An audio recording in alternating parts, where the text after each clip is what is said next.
하나님의 말씀은 마가복음 8장 1절부터 9절 말씀, 우리 정호영 집사님 나오셔서 말씀을 봉독해 보도록 하겠습니다.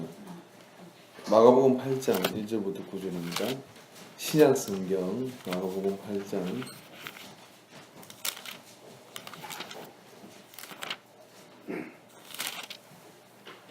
말씀 봉독드리겠습니다.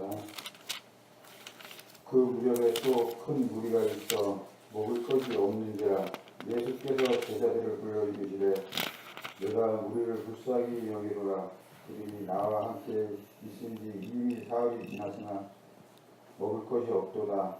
만일 내가 그들을 굶겨 집으로 보내면 길에서 기진하리라. 그 중에는 멀리서 온 사람들도 있느니라. 제자들이 대답하되 이 광야 어디서 떡을 얻어 이 사람들로 배부르게 할 수 있으리까? 예수께서 물으시되 너희에게 떡 몇 개나 있느냐? 이르시되 7여섯이라 하거늘. 예수께서 무리를 명하여 땅에 앉게 하시고 떡 7개를 가지사 축사하시고 떼어 제자들에게 주어 나누어 주게 하시니 제자들이 무리에게 나누어 주더라. 또 작은 생선 2마리가 있는지라. 이에 축복하시고 명하사 이것도 나누어 주게 하시니 배불리 먹고 남은 조각 7광주를 거두었으며 사람은 약 4,000명이었더라. 예수께서 그들을 흩어 보내시고 아멘.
우리 청년에게 있어서 너무 좋습니다.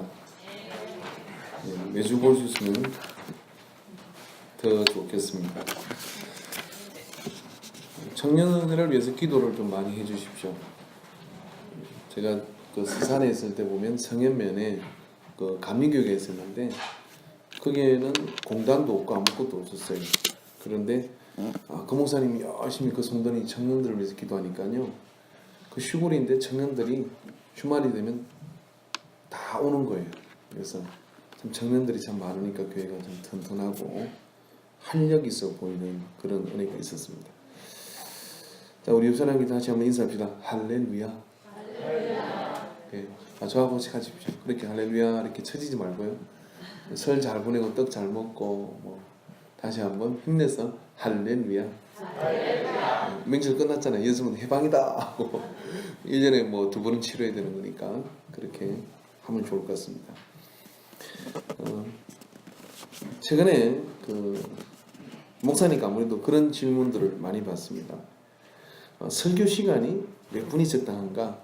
라고 이제 가끔 우리 아이들한테 물어보기도 하고 또 이렇게 사람들하고 이야기를 나눈다 보면 그런 이야기를 물어봅니다. 우리 성도님들은 한결같이 대답이 똑같아요. 그냥 목사님 은혜 되는 대로 하십시오. 진담인지 아니면 농담인지 진실인지 가식인지는 모르겠어요. 그렇게 얘기하는데 우리 성지는 아주 현실적으로 이렇게 얘기하더라고요. 어떨 때는 좋으면 길게 하셔도 되는데 안 좋을 때는 길게 하는 건 아닌 것 같다고 그렇게 얘기합니다. 우리 성윤이는 통계적으로 현대인이 집중할 수 있는 시간이 15분이랍니다. 이게 나는 설교가 15분 지나가면 나는 못 듣겠다 이런 분들은 현대인들이에요. 근데 현대인들이긴 한데 성경적인 사람은 아닌 것 같습니다. 설교 적당한 시간은 통계적으로 그렇기 때문에 목사님들이 정하는 시간은 대개 25분 정도가 현대인들에게 맞겠다. 1시간이 예배인데 25분 설교하고 나면 뭐 할까? 찬양을 좀 많이 하는 게 좋겠다. 가톨릭에서는 대개 그 설교의 시간이 한 15분을 넘지 않습니다. 나머지는 이제 떡도 먹어야 되고 포도주도 한 잔씩 해야 되고 성만찬을 하고 그 다음에 또 여러 가지 그런 의식이 많이 진행되죠. 근데 요즘은 또 가톨릭에서도 목사님들한테 우리 가톨릭이 개신교보다 성도들이 영성이 약한 이유가 설교가 짧아서 그렇다. 그리고 설교 시간을 지금 이제 늘리고 있습니다. 근데 우리는 이제 설교가 길어서 교회가 부흥이 안 된다. 그래서 설교를 줄이고 있습니다. 그래서 늘었다, 줄었다, 늘었다, 줄었다 그 난리를 치고 있는데 저 하고 싶은 대로 하려고 그래요. 제가. 근데 그런 고민을 하는 가운데 오늘 이 본문의 말씀을 보면 참 이상한 생각을 하게 돼요. 어떤 생각을 하게 되느냐면은 예수님은 어떤 설교를 하셨을까?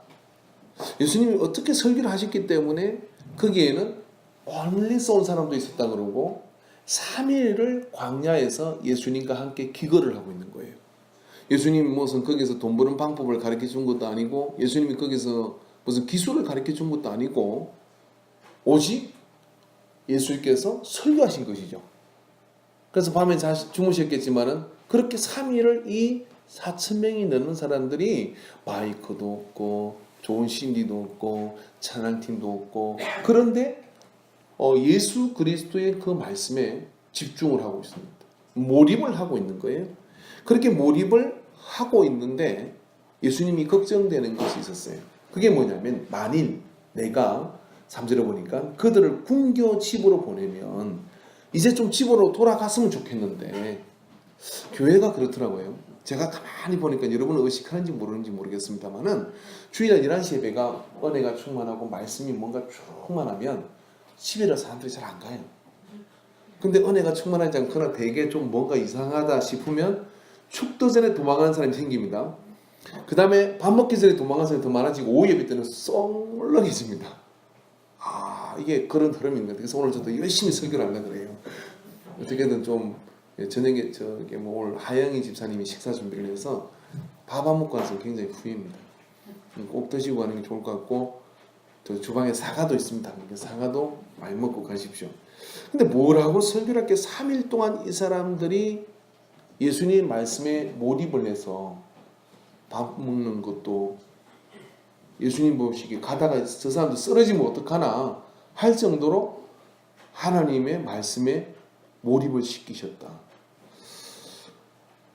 여러분 뭐가 궁금해요? 그래가지고 그 사람들이 이 보리떡 7개로 축사서 떼어서 나눴더니 배불리 먹고 여기 떡이라는 것은 우리의 육적인 생활일 수 있고 우리의 필요들이 있을 수 있잖아요. 그 배불리 먹고 7강줄기가 남았대요. 할렐루야. 여러분 지금 남는 역사 있기를 축원합니다. 그죠? 근데 그 떡 맛이 궁금하지 않아요, 여러분? 기적의 떡맛은 어떤 것일까? 여러분 전체가 그 떡맛이 궁금한데 저는 이게 궁금합니다. 뭐가 궁금하냐면 무슨 설교를 하셨을까? 우리 교인들은 15분도 못 견뎌서, 또 우리 성도님들은 때로 1시간을 지나면 아무리 은혜가 돼도 나가다 목사님 설교 너무 길었습니다라고 이야기할 것 같은 인상들인데 말한 사람 없습니다. 무슨 설교를 하셨길래 3일 동안 이 사람들이 배고픈 거를 잃어버리고 그랬을까? 아무튼 대단한 설교를 한 것 같아요. 그래서 제가 그걸 딱 5분만 들으면 제가 흉내를 낼 수 있겠는데, 불행하게도 아직 제가 주님을 육신적으로 못 만난지라 제가 그렇게 해드릴 수는 없어요. 근데 한 가지 힌트가 있다 그러면 시간이 아닌 경우가 있더라고요. 여러분 다 그러시겠습니다만은 사랑하는 사람과 함께 있으면요, 왜 그렇게 시간이 빨리 가는 겁니까? 똑같은 1시간이 아니라 1시간이 5분 같기도 하고요, 하루가 1시간 같기도 하고, 무슨 그런 경험이 있으셔야 같이 아멘을 좀 하죠. 정 없으면 여러분 예수님하고 한번 그런 시간을 가져보시기 바랍니다. 예.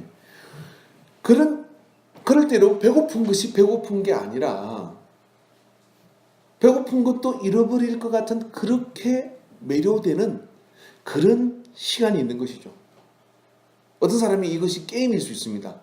스마트폰을 붙들고 게임을 하는 동안에는 모든 이성이 마비되고 배고픈 것도 마비되고, 아내가 와서 밥 먹으라고 얘기했는데 하고 계속 이 게임 이 레벨을 올려야지 하는 그 온갖 열정으로 아무리 피곤해도 그것을 해야 하는 그 육신적인 피곤함조도 잃어버리는, 그게 지금 그게 매료되는 것이죠.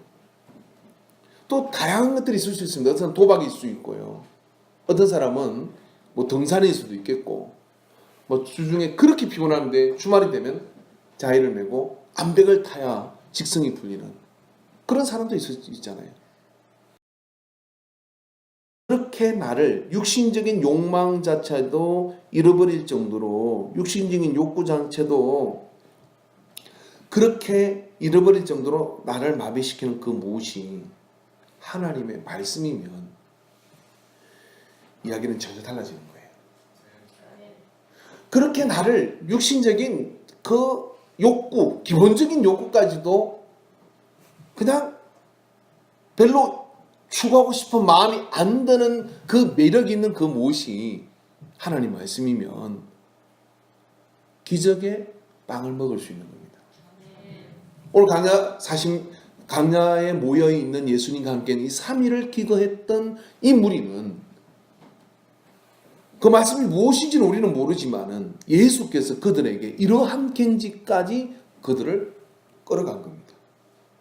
처음에 집에서 예수님에 대한 소문을 두고 나올 때 3일 장기 계획을 가지고 놓은 사람은 없습니다. 그냥 갔다가 저녁이면 집 오겠다고 생각했겠죠. 근데 갔는데 거기서 도대체 나오기가 싫은 거예요. 거기는 더 이상 먹을 것을 대줄 수 없는데, 하루 굶다 죽겠어? 이틀 굶다고 죽겠어? 안 죽을 거야. 근데 난 이건 오늘 내가 이 예수님 말씀을 놓쳐버린 내 인생이 죽을 것 같아 하는 그런 생각 속에서 그들이 예수님과 함께 하고 있었던 것이죠. 성경은 이런 사람을 뭐라고 그러냐면 복 있는 사람이라고 이야기합니다. 자, 우리 다 같이 한번 시편 1편을 다 같이 암송하든지 찾든지 해서 1절부터 3절까지를 한번 같이 한번 읽어봅시다. 자, 시편 1편 1절부터 3절입니다. 다 찾으십시오.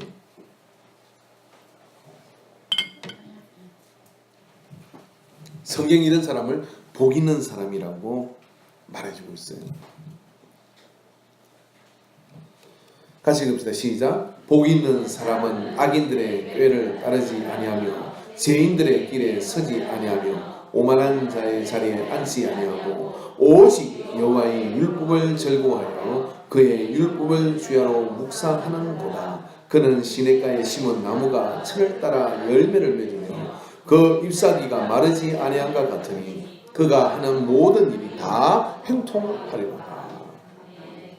복 있는 사람은 악인들의 꾀를 따르지 않으며 악하다고 할 수 있는 그 세상의 재미와 즐거움과 그런 어떤 쾌락을 따라가지 않는다는 거예요. 왜? 그것보다 더 나를 매력시키는 것이 있으니까.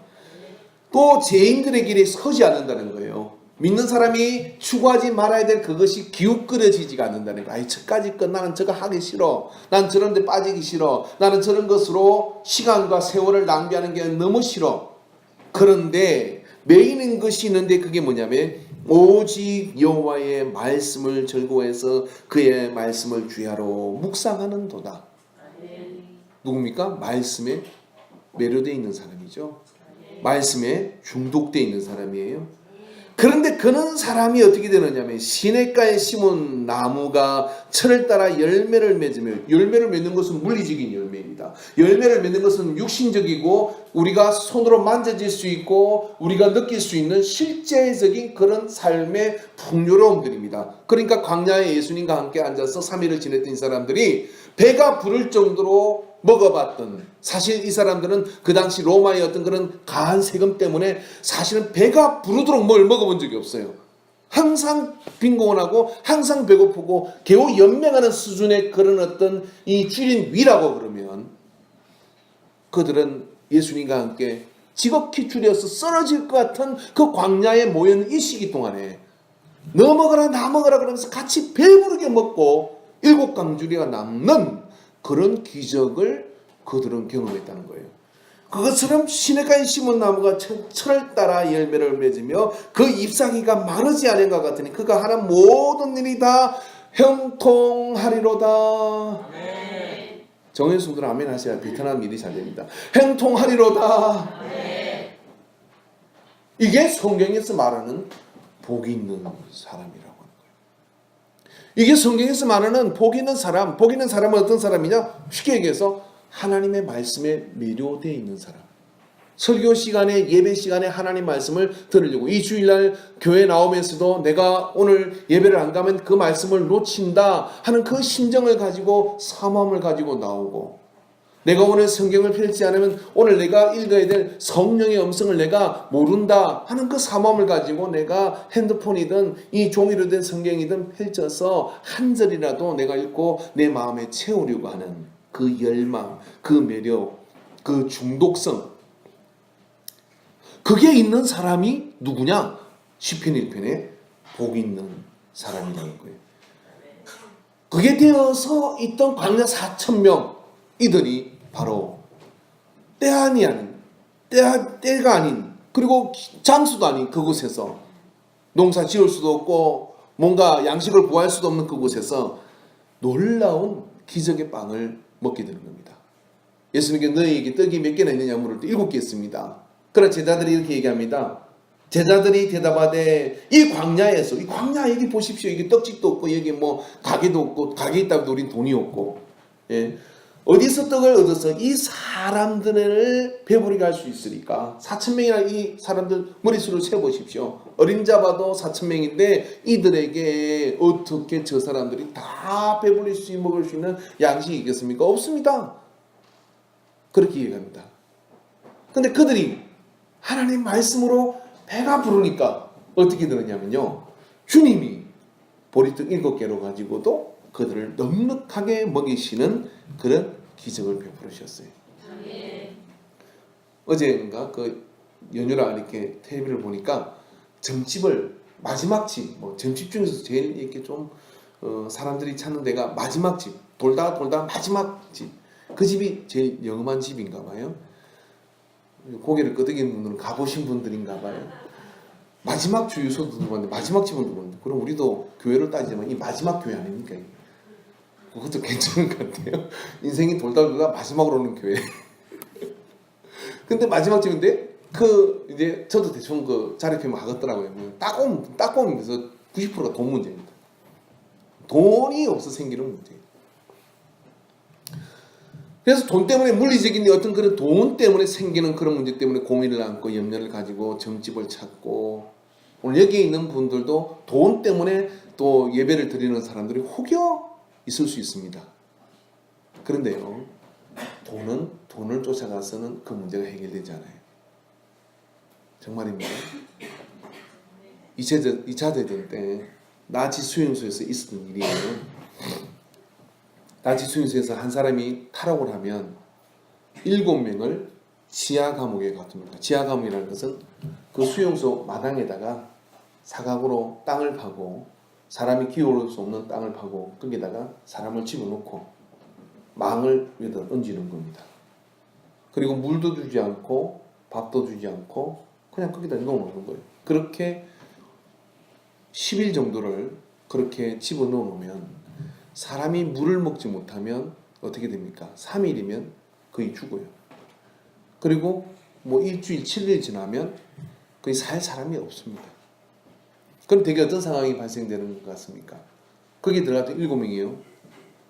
이틀이 지나면 공포에 질리다가 3일째가 되면 서로가 사람으로 보이지 않습니다. 옆 사람의 피를 먹어야 수분을 흡수할 수 있으니까 서로를 죽이기 시작해요. 그리고 죽은 사람이 있으면 사람을 먹기 시작합니다. 그렇게 해서 극한의 상황으로 치닫게 되는 것이 이 수용소에서 늘 있어오던 일이었어요. 그래서 그 들어간다는 자체는 뭐냐면 죽는 것이 겁나는 것이 아니라 그런 상황 속으로 간다는 것이 너무나 공포스러운 일입니다. 그런 가운데 어떤 한 사람이 지명을 받았을 때 거기에 부들부들 떨며 존이라고 하는 사람이 그렇게 부들부들 떨며 이렇게 고백합니다. 나는 내게는 아직 아이들이 있고 나는 여기서 살아나가야 되는데 이렇게 지적방에서 두려워하니까 옆에 있던 한 사람이 저 사람 대신 나를 보내달라고 얘기를 해요. 그 사람은 하나님을 믿는 사람이었습니다. 그 사람이 그것이 대신 들어갔는데 희한한 일이 벌어졌어요. 어떤 일이 벌어지냐면 대개 2, 3일이 지나면 비명 소리와 함께 사람들이 막 서로를 죽이는 소리와 함께 거기서 정말 상상할 수 없는 처참한 짐승과 같은 그런 일이 벌어지는데 찬양 소리가 나오기 시작하는 겁니다. 그리고 거기서 사람들이 3, 4일이 지나면서 찬양 소리가 점점 약해지고 힘들어졌지만 기도 소리도 나오기도 하고 서로를 위로하는 소리도 나오기도 하고 그러면서 7일째가 지나면서 8명이 다 죽습니다. 그리고 마지막 10일째가 지날 때 기적적으로 2사람이 살아남게 되는데 그 사람들도 물론 나와서 총에 맞아서 죽게 되지만 그 수용소에서 살아남았던 사람들의 정언이 그것이었어요. 사람이 상황이 몰리면 똑같이 다 짐승처럼 바뀌는 것이 아니라 그 배고픔과 공포와 추위와 그 모든 것을 넘어설 수 있는 그런 사람들도 있구나. 그게 뭐지? 여러분 무엇이라고 생각합니까? 하나님의 말씀인 겁니다. 제가 좀 극단적인 이야기를 하였습니다만 오늘 우리가 이 땅을 살아가는 동안에 이렇게 보면 여기가 아니라 이렇게 보면 짐승처럼 사는 사람들이 있지 않습니까? 그러나 그렇게 다 살아갈 수밖에 없는 그런 환경이라고 하지만은 그런 가운데 똑같이 본능과 욕망으로 충실하게 가는 것이 아니라 그걸 거부하고 그 자리를 멈추고 내가 여기서 죽는다 할지라도 나는 하나님의 뜻이 이것이니 난 육으로 살 자가 아니라 영으로 살 자인 것을 선포하는 정말 사람이 사람 같아야 사람인데 사람이 사람 같다고 하는 그것이 하나님은 우리를 진흙으로 지으시고 그게 코에 생기를 불어넣으시고 생명이 된지라 우리가 이곳에 영원히 살 것이 아니라 영으로 육을 쳐서 굴복시켜서 영원한 하늘나라에 살 존재인 그 존엄성을 잃어버리지 않고 의연하게 일어설 수 있게 하는 것은 떡의 힘이 아니라 하나님의 말씀의 힘인 거예요. 하나님의 말씀의 힘이 그들을 붙드니까 당연히 그렇게 될 것을 생각하고 나치의 그 전범들이 그들을 거기다가 집어넣었지만 그런 의연함들이 그곳에서 있었던 거예요. 여러분 이것이 저는 말씀에 매료된 사람들의 능력이라고 믿습니다. 놀라운 것은요.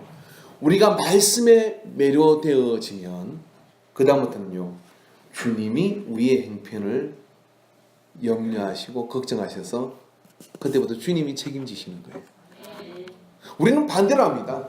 우리가 떡에 매료되어 있기 때문에 그 떡에 매료됨을 가지고서 뭐 하느냐면 주님 떡을 채워주세요 라고 얘기하는데 세상은 떡을 포기하고 주님과 함께하는 그 은혜와 주님과 함께하는 그 말씀에 매료되어서 우리가 떡의 문제를 잊어버리면 그때부터 누가 나의 떡의 문제를 걱정을 하느냐면요 주님이 걱정을 하시는 거예요. 이런 걱정이죠. 주님, 제가 주의를 못 지키면서 어떻게 돈 벌어서 뭐 하겠습니까? 그러면서 어떤 청년이 고민을 하고, 차라리 저는요, 주님, 그냥 그런 직장을 계속 저한테 주시려면 저는 직장을 당분간 안 가고 교회에서 그냥 살랍니다. 어떤 서울에 있는 어떤 교회에서 그랬다는 거죠. IMF 때 맹태를 많이 당해서 집에 노는 분들이 계시다니까. 집사님 남편이 집에서 그냥 이렇게 맨날 있으니까 목사님이 그랬어요. 김 지사님을 교회로 출근을 시키십시오 그랬어요. 회사 간다 생각하고 출근을 시키고, 교회에서 월급을 주시느냐? 안 주는 거죠. 근데 출근을 진짜 받았어요. 그래서 그 말을 듣고 이 남자 목사님 뭐 갈 데도 없고 하니까 교회 가서 봉사하자 그러고 출근을 한 겁니다. 그러면 목사님 오면 출근표에다가 장부를 만들어서 오늘 김 지사님이 출근 체크를 하고 하루 집에 있는 거죠. 교회에 있는 거죠. 교회에서 할 일은 뭐 있겠어요. 그러면 왔다 갔다 하다가 성경도 보고 기도도 하고 그러다가 이제 저녁이 되면 집에 가고, 자 그렇게 딱 돼가지고 그게 이제 기도하는 재미가 들었어요. 그냥 기도도 하고 말씀도 보고 막 그렇게 이제 기도를 하고 뭐 시키는 힘도 없으니까 목사님이 그렇게 하니까 주님이 걱정이 돼요. 그 집이 걱정이 돼서 저러다가 저 집이 망할 것 같은데, 저 집이 굉장히 힘들어질 것 같은데, 여러분의 눈치가 전혀 못 있는 눈치예요. 직장 어렵습니다. 떨어져 버리십시오. 그러고 교회 가서 출근하는 겁니다. 그래 출근하고 그냥 부인한테 얘기해서 오늘 내가 설교도 은혜 되더라. 오늘 집에 가야지. 그랬지. 내가 이때 차 버리고 오늘 교회 취업 안 한다. 제가 만약에 제가 지혜를 주면은 이런 겁니다. 여보 좀 다른 집 남편 좀 봐라. 주일날 예배 와가지고 얼마나 그러고 막 그러냐. 그래? 그럼 나 오늘도 직장 또 잡고 내가 교회 가서 그냥 매일 살았다. 일주일에 한 번 갈 게 뭐냐? 그렇게 하고 매일 오는 거지. 그렇게 한다 그러면 부인들이 되게 말립니다. 믿음은. 그러다가 우리 집 망하면 안 되는다고 말려요. 이게 보통 믿음 가지고는 가라 소리를 못해요. 그런데 그때부터는 누가 걱정을 하느냐면 주님. 왜? 이게 보니까 사람들은 만일 내가 그들을 굶겨, 언제 주님께서 저 사람들을 굶겼습니까? 자기들을 굶었지? 주님께서 지금부터 오면 너희들에게 밥 주겠다 한 소리 한 번도 없었어요. 근데 자기들이 생으로 굶간다는 거예요. 무엇 때문에? 말씀이 너무 좋았어. 할렐루야. 김선일 교사님 아멘 하십시오. 다 보인다니까. 숫자가 몇 명 안 돼가지고 말씀이 너무 좋아서 굶겼으니까 주님이 뭐 걱정하니까 저 사람도 굶기면 안 되는데 그들을 굶겨 집으로 보내면 길에서 기진하리라. 굶겨서 배가 고프고 가다가 기진해서 쓰러지는 건 다 뭡니까? 육의 양식이 없어 생기는 문제들이에요. 근데 그런 문제들을 누가 지금 염려합니까? 이 4,000명은 전혀 걱정 없어요. 그냥 말씀 먹다가 그냥 죽을랍니다 하고 집에 갈 생각을 안 하는 거예요.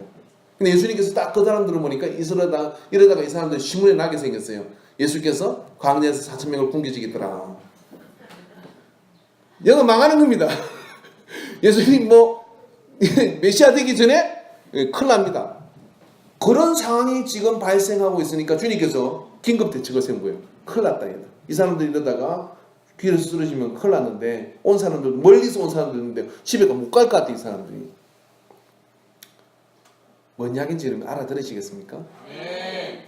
거룩한 것으로 하나님을 검신케 하는 자는요, 하나님이 속된 것으로 근심할 일을 다 알아서 근심을 해주시고 채워주십니다. 네.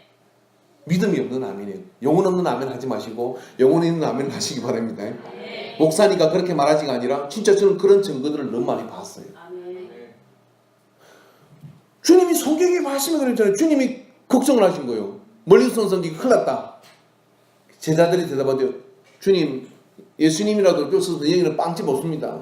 예수께서 물으시되 너에게 떡 몇 개 있느냐? 긴급 조치로 떡 몇 개 있는지를 걷었어요.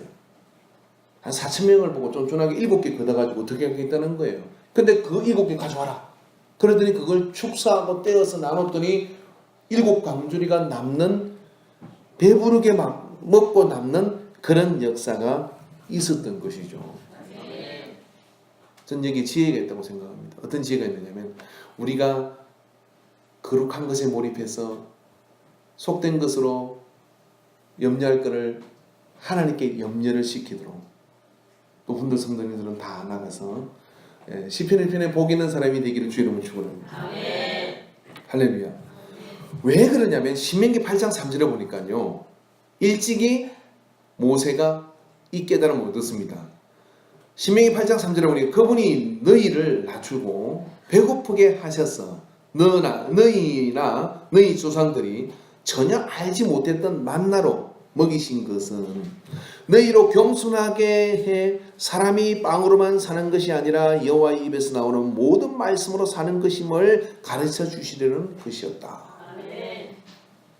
이 말씀 어디서 많이 듣지 않았습니까? 예수님이 마태복음 4장 4절에 보면 마귀에게 시험을 받을 때 마귀가 와서 뭐라 하냐면 40일 금식이 끝난 사람이 제일 절박한 게 뭐겠어요? 먹을 것이죠. 먹을 것인데 야, 너 배고프지? 배고프면 너에게는 하나님의 아들이니까 능력이 있지 않냐?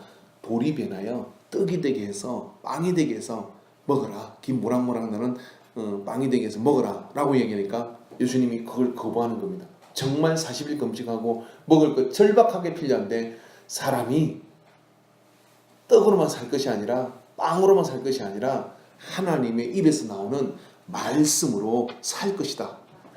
떡이 필요하지만 육신의 양식이 필요하지만 이것보다는 더 필요하지 않다라고 하는 이 신명기의 8장 3절의 말씀을 가지고 인용을 해서 사단을 물리친 겁니다.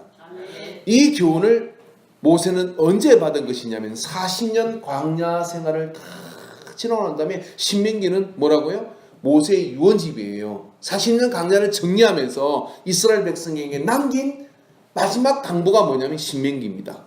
그 마지막 당부 가운데 왜 광야에서 우리가 무엇을 깨달아야 했느냐면은 사람이 떡으로 사는 게 아니라 하나님 말씀으로 산다는 걸 알아야 된다. 광야 40년 동안 이스라엘 백성은 뭘 맨날 원망합니까? 처음에서부터 원망하는 것이 이거예요. 애굽에는 기름진 고기가 있다. 애굽에는 먹을 양식이 많다. 그런데 우리를 굶겨 죽이려고 이 광야를 데리고 왔느냐? 그래요. 광야에서는 농사를 지을 수도 없어요. 광야에서는 여러분 수도도 없습니다. 나인강의 물도 철철 넘치는 그 물도 없습니다. 그런 광야에서 뭘 어떻게 하라고 우리를 이곳에 데려왔습니까? 떡의 문제, 육신의 문제, 육신의 것, 그것 때문에 계속해서 모세를 원망하죠. 근데 지나고 난 40년 지나고 난 다음에 모세가 보니까 거기서 굶어 죽은 사람은 하나도 없어요. 목말라 죽은 사람 하나도 없습니다. 불순종하고 거역해서 죽은 사람은 있어도 굶어 죽거나 목말라 죽은 사람 하나도 없지 않느냐. 왜? 그들은 하늘로부터 떨어지는 만나를 먹었다. 어디서? 광야에서. 그렇게 먹이신 이유는 왜 그러냐면 광야에서조차도 말씀을 따라가는 인생은 하나님이 먹이신다. 하나님이 채워주신다는 것을 깨닫게 해주려고 하는 것이다. 그게 사람의 떡으로만 살 것이 아니라 빵으로만 살 것이 아니라 하나님의 말씀으로 살 것이라고 하는 뜻입니다, 여러분. 그래서 여러분 하나님의 말씀으로 채워지는 그 매료된 인생은요, 그때부터 주님이 우리의 떡의 문제를 염려하시면서 어떻게 하냐면 때를 따라 시냇가에 심은 나무가 시절을 쫓아 가시를 맺게 하시는 것처럼 그것을 채워주는 거예요. 이 원리를 받아들인 사람이 누구냐면 그리스도인입니다. 이 원리에 이 원리를 내가 동의하고 내가 그 믿음을 가지고 내가 살겠다라고 작정하는 겁니다. 오늘 저는 여러분에게 모든 직장을 그만두라고 하는 것이 아니에요. 이 원리에 동의한 믿음을 가지고 우선순위를 정하라는 이야기입니다. 그리고 이 원리에 동의한 믿음을 가지고 내가 하나님의 말씀으로 살겠다. 그렇지 않으면 여러분 육신대로 그 물질을 따라가는 그런 물질에 매료된 그런 삶으로 살면요, 짐승 같은 행동을 할 수가 있습니다. 짐승보다 아니 더하는 그런 행동을 하는 자기 자신을 발견하게 될 거예요. 오늘 그들이 바로 그러한 가운데 서 있을 때 그들은 복 있는 사람의 자리에 서 있었습니다. 한 번도 배불리지 못했던 이 사람들이 배가 부르고 난 다음에 여러분 그들에게도 이 중독성이 좀 있었나 봐요. 뭐가 있었느냐면은 그래서 주님 우리에게 본질을 물으시는데 요한복음 6장 26절의 말씀에 보니까 예수께서 대답하여 이르시되 내가 진실로 진실로 너희에게 이르노니 너희가 나를 찾는 것은 표적을 본 까닭이 아니요 떡을 먹고 배부른 까닭이로다. 한 번도 배불리지 못한 사람들이 예수님 따라다니면서 광야에서 배불리 먹었거든요. 그런 다음에 사람들이 와 거기 가면 떡이 있다 하고 모여들기 시작합니다. 여러분 교회도 말입니다. 부흥되려면 어떻게 되든 여러분이 다 진짜 배불리 먹는 축복의 역사들이 나타나야 됩니다. 할렐루야. 그 배불리 먹는 축복의 역사들이 나타나야 되는데 그런데 말입니다. 그것으로 끝나면 여러분의 인생도 종치는 거예요. 배부른 것 그것은 별 것이 아니에요. 정말 하나님의 나라에 있어서는 별 것이 아닙니다. 근데 그게 아니라 주님 내가 다시 줄여진다 할지라도 저는 이제 알게 된 하나님의 말씀을 쫓아 갑니다. 그 말씀의 가치를 따라 살겠습니다라고 작정을 하는 것.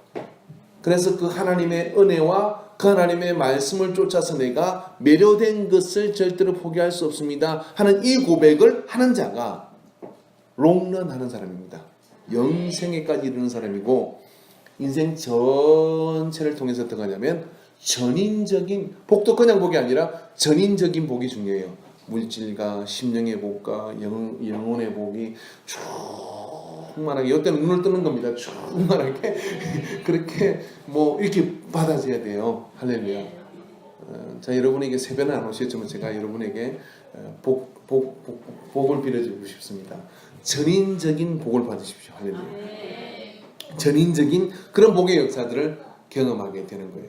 주님이 가만히 보니까 기적의 떡을 나눠주고 난 다음에 그걸 먹고 난 사람들이 더 많이 모이는 거예요. 더 많이 모이는데 알고 싶어진 것입니다. 너희가 나를 쫓아오는 이가 떡을 먹어서 배가 부르기 때문인지? 라고 묻는 거예요. 오늘 여러분, 우리가 예배를 드리고 우리가 이 예배 속에서 뭔가를 하나님께서 이루실 것을 믿고 가는 그런 어떤 믿음들이 있을 것입니다. 저는 그 믿음이 나쁘다고 생각하지 않습니다. 그러나 여러분, 그것이 하나님의 말씀과 대립이 될 때 여러분 무엇을 선택하겠느냐 이 말이죠. 주님은 이것이 심히 궁금한 겁니다. 여러분, 구약 성경 내내에도 주님은 하나님을 따르는 사람들에게 이 질문을 합니다. 아브라함에게 이삭을 주고 이렇게 묻는 겁니다. 너 아들을 얻으려고 왔냐? 근데 아들을 갖다 바치라고 이야기하는 이유는 뭐냐면은 나 자체가 좋은 거니, 나를 따르는 것이 좋은 거니, 아니면 그 아들을 준 내가 좋은 것이니, 이게 무슨 차이가 있느냐고. 차이가 큽니다, 여러분. 뭐가 본질인지를 보느냐 못 보느냐의 문제예요. 근데 그 본질적인 하나님의 나라와 그 하나님의 말씀에 대해서 내가 매료된 마음을 가지고 있다 그러면 우리가 염려해야 될 떡의 문제는, 자, 주님께서 채우시는 그런, 주님이 감당해 주시는 그런 은혜가 그 속에서 열린다는 것이 바로 오늘 이 본문이 우리에게 주는 내용입니다.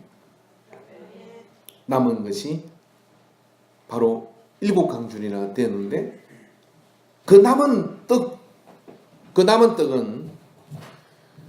떡을 포기한, 3일 동안 떡을 포기한 사람들에게 주어지는 풍성함의 역사였어요. 오늘 여러분, 우리가 건축을 위해서 뭐가 필요하겠습니까? 높은돌 교회 건축은 뭘로 하는 거라고요? 믿음으로 하는 겁니다. 아, 진짜 이건 좀 특이한 케이스네요. 되게 돈이 없으면 믿음! 이거 크게 얘기합니다. 근데 돈도 없고 믿음도 없어요. 참 답이 없습니다. 그런 경우는. 뭐를 짓는다고요? 네, 믿음으로 짓습니다. 근데 왜 지어야 됩니까?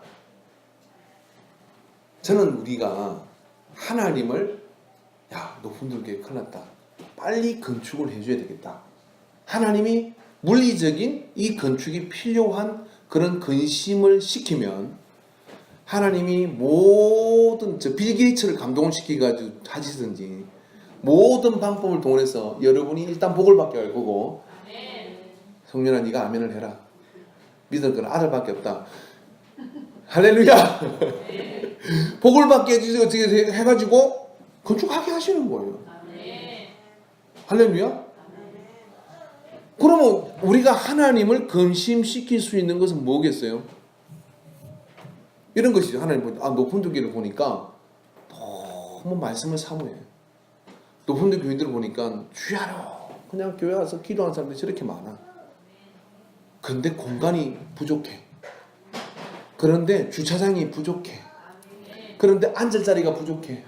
저 사람들이 한꺼번에 11시에 다 예배를 드리면 얼마나 좋겠어. 하나님이 이런 근심이 되시는 거예요.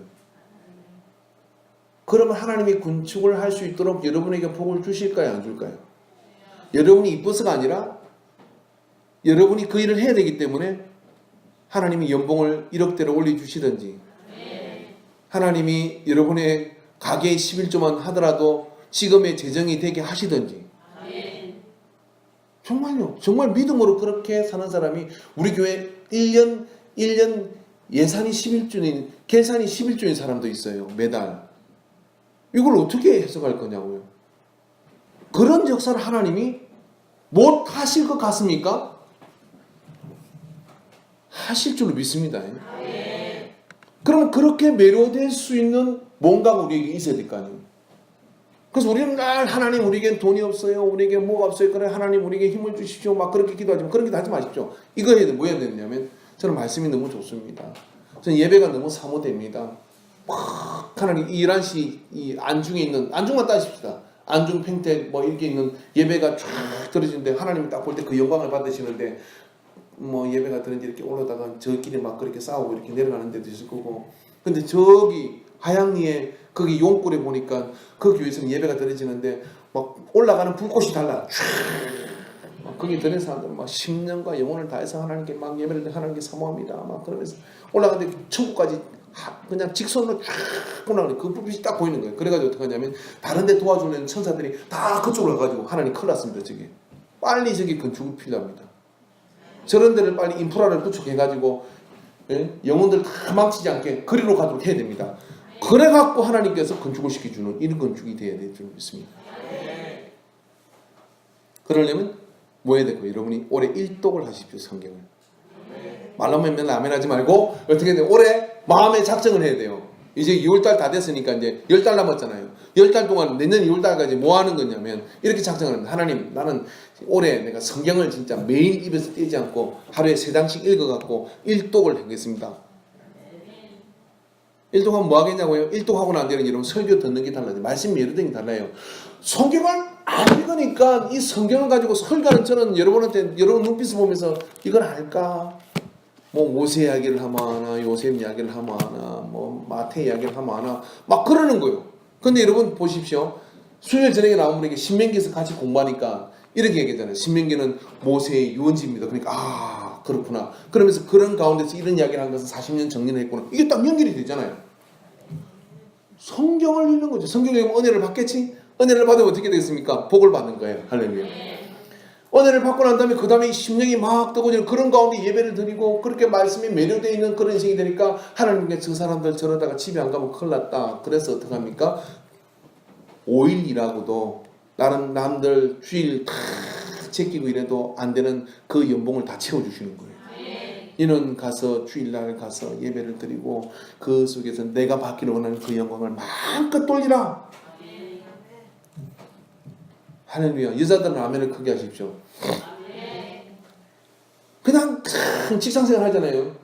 그 직장생활 가지고 열심히 이제 믿음으로 열심히 이런 가게를 잘 돌봐야 됩니다. 근데 진짜 복 있는 사람은 어떤 사람이 이런 사람이에요. 정말 하나님께 영광을 드리고 하나님께 예배를 드리는 그 감격이 너무나 크니까 하나님께 어떻게 하냐면 그 남편이 돈을 버는데 어떻게 버느냐면 같이 일하는 것보다 훨씬 많이 버는 거예요. 그래가지고 어떻게 하냐, 네 가서 교회 가서 열심히 먹으면 제가 그런 사람을 봤다니까요. 예? 제가 얘기했잖아요. 90세 할머니가 우리 교회 와가지고 간증을 하는데 자기 딸이 그 시골 주일학교 교사하는 집인데 찢어지게 가난한 집이에요. 근데 그 집에 시집을 보낸 거예요. 가보니까 시아버지, 시어머니, 시동생까지 한 방에 다 자는 거예요. 애는 어떻게 만들어 거기서. 그래서 갔다가 그냥 돌아와서 찔찔 짜고 오니까 그 어머니가 이렇게 얘기했습니다. 머리를 쪼아봐가면서 그 집에 아무리 뭐가 없다고 없다도 그 집에 예수도 없다니 하고 쫓아보냈어요. 그렇구나. 예수가 있구나. 천만 빛이 와서 울고 있는 딸을 너무 가난해서 어떻게 감당이 안 되는 그 집에 가서 못 살겠다고 돌아온 딸을 그렇게 치워박아서 보냈어요.